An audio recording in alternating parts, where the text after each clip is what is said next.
Yo, what's good, YouTube? This is your boy Sabelo, and I'm back again with another video. In today's video, I'm simply going to be keeping up my promise is to deliver the analysis for the USDs trade that we took, and also I'm going to be providing the feedback for this entire week. Personally, I wasn't trading much. School is holding me by the yeah, I'm going to be sharing my update of the anticipated trades and the one trade that I took for the week. Oh, okay. It was the second trade that I took for the week because I entered GJ and it didn't um it didn't go according to plan. I was anticipating a huge swing to the downside. We ended up catching a small move. I'm going to be leaving the results here in the video as well. And then yeah, we moved on to USDs, and yeah, it's killed us. I'm going to be sharing everything in the video on my PC. With that being said, make sure to subscribe, like the video, leave a comment down below, and I'll see you on the other side of the video.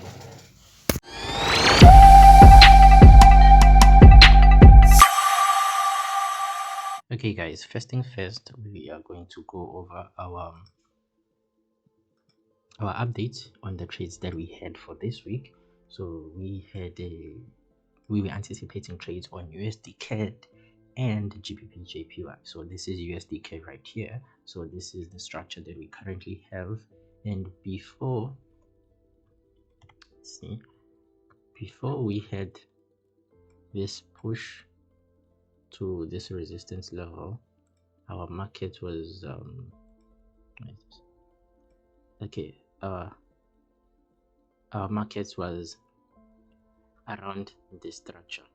So we had a market that was looking like this. So we had a push from the support structure, as you can see.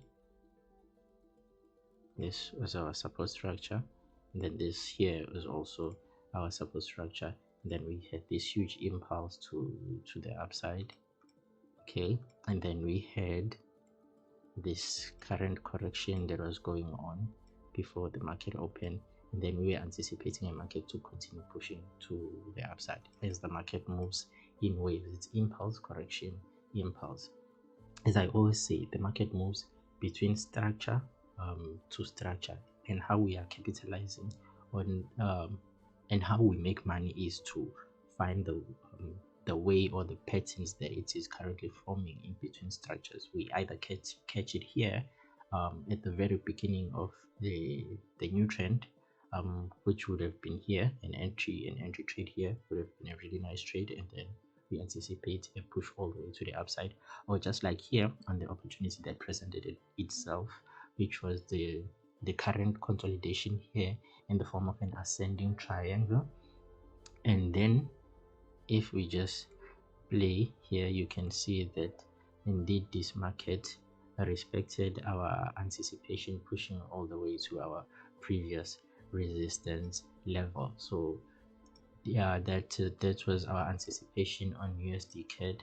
And yeah, sadly we didn't take this one, but we did take GJ, which ended up not respecting our our analysis, and we are going to go over GJ just now. Okay, so if I switch to a 4-hour time frame, as it is going to give us more clarity into this trade here. So this was the structure that we have. So we anticipated a market here, and we're going to enter here and then have our stop loss below the structure here, at least below this zone, which is our resistance level, and then we anticipate our take profit there. As you can see, this is a 44 peak stop loss and a 126 take profit. So this was the trade that we anticipated here: impulse, correction, impulse. So yeah, and then it was a banger. Comment below if you took the trade, if you followed the analysis and made profit on this trade. And now we are going to be moving to GJ, which is GBP JPY. Okay, And then on GBP JPY, okay, let's switch to a daily and then try and use our replay tool.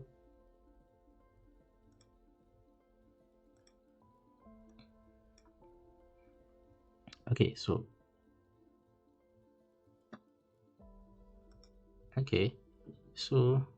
we kind of had a structure like this. On GJ, we were anticipating GJ, as you can see, that this resistance area is a very significant resistance area that was respected there and then respected here again. We were anticipating a M formation here, as you can see, a push to the upside to that area, respected, and then a push down, and then a push back up. We are anticipating this market to respect this area and push at least to this point here, which would have been the neckline of our W, and the break of this trend line would have signaled a further continuation to the upside, to the downside, and then we would have anticipated that this market is going to push all the way to the bottom. But you can currently see now that we are anticipating to break the structure, and then if we break the structure, I see this market pushing to this resistance level right there, which is our current highest high before pushing to the downside.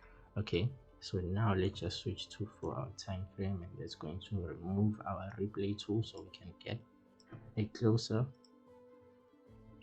perspective into the market. Okay, so as you can see that this is the resistance that we had here, and that is where we are anticipating a sell, and we took a sell somewhere here, and then we were in profit for a little while up until this support structure here was respected and pushing the market all the way to the upside. So as you can see, this was an impulse and then a correction here, and then now this is an impulse anticipating this market to move at least to this resistance level here, and that is where we will be anticipating our short on GBP JPY. So yeah, and this shows that you are not going to win each and every trade in the market, but you should always make sure that you use proper risk management so that you can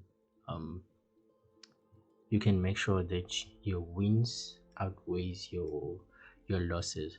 And again, this area here, if you have a look of it, this area here, you could have made a lot of money scalping this area as a you could have made a lot of money scalping this area as a consolidation phase, just like how I taught you on one of the videos in my channel that is titled easy as 100 pips. So do go watch that video. It's going to tell you exactly how you could have made more money within this period here, these consolidation patterns. It will break down each and every step that you could have taken to capitalize on this movement. Okay, so yeah, we definitely took a short around this area, then we were in profit for a little bit, and then the market started reversing.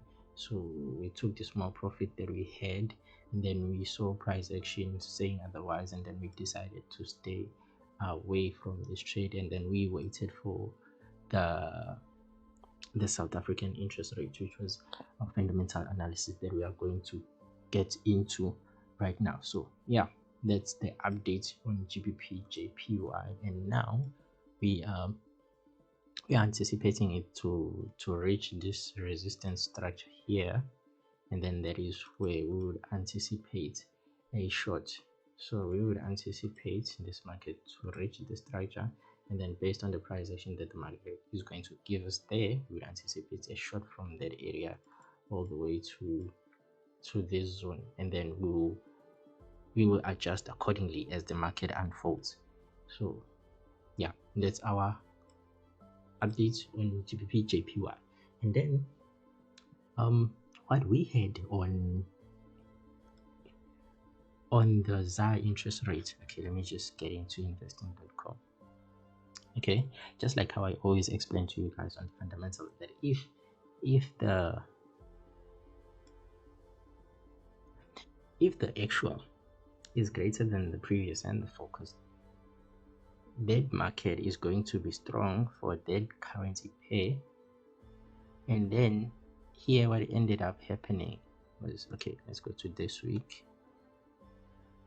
Okay, it's Monday, it was Wednesday, I think, the 25th. This our rate. Okay, this is CPI. Sorry, okay, there we go. This is what we were trading. Okay, so this is what we were trading.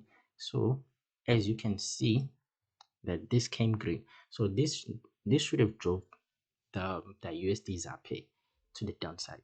I was heavily anticipating USD ZAR to push to the downside. As you can see, the actual is greater than the forecast, and the previous, for whatever reason, that didn't occur. But okay, the first manipulation that occurred, I'm going to be leaving the screenshots as well here. It was that the the data wasn't released on the exact time. It ended up being released 15 minutes later, and then it still came very positive. And then we had just a minor push to the downside, and then the market just continued pushing to to the upside. So yeah, this is the interest rate. It wasn't released at 3 p.m. as they are stating here. It was released 15 minutes later. Okay, check out the screenshots here in the screen. And then this is the analysis, the technical analysis that we had on USD ZAR.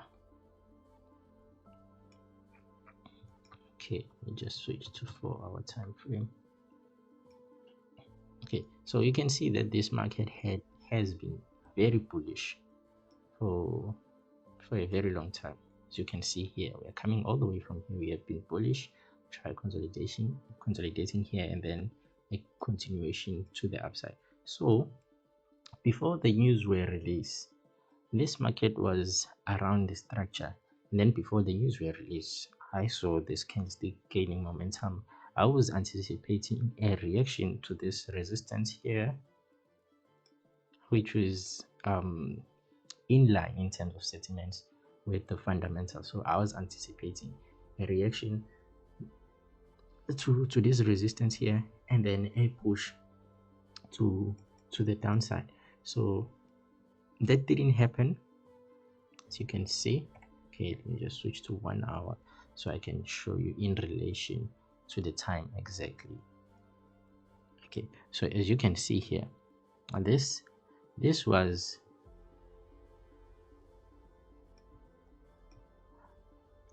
3 p.m. and then the movement that happened here. Okay, let me switch to 15 minutes. Okay, so this candlestick here, this was 3 p.m. and then the news were not released at 3 p.m. They were released at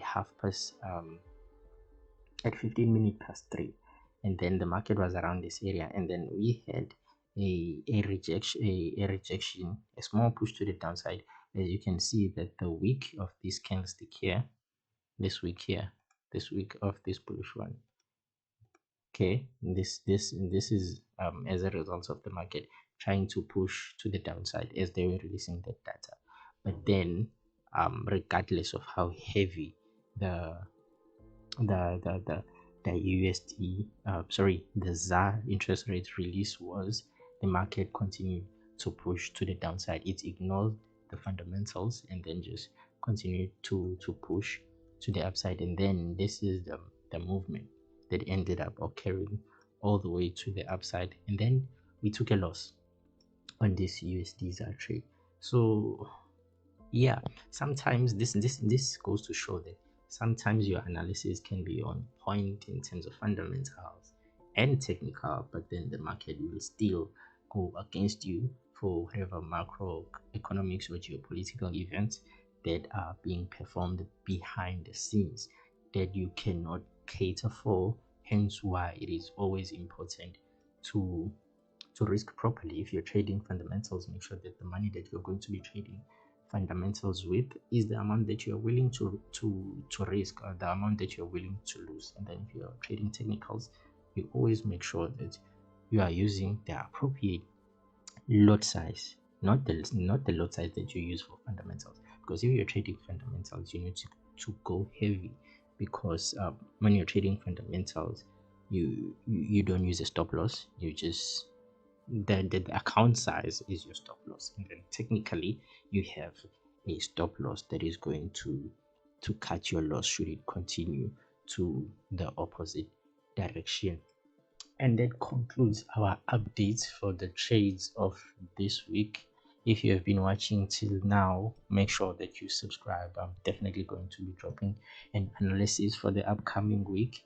And yeah, we are going to be trading a lot of fundamentals from here on going forward, and I'm going to be doing follow-ups just like this. So Sunday it's market analysis, I'll provide it for you guys, and then Friday to Saturday is a follow-up of the analysis and the trades that we took, and then somewhere in between the weeks I'm going to be posting at least one video that is going to be teaching you about one of the basics or certain things that are related to Forex. It can be the platforms that you are required to have, or how to operate them, how to open a brokerage. Yeah, just make sure that you comment the type of topic that you would like me to make around the content, and I will do that for your guys. Don't forget to subscribe and like the video, share with your friends and family, and I'll see you on the next one.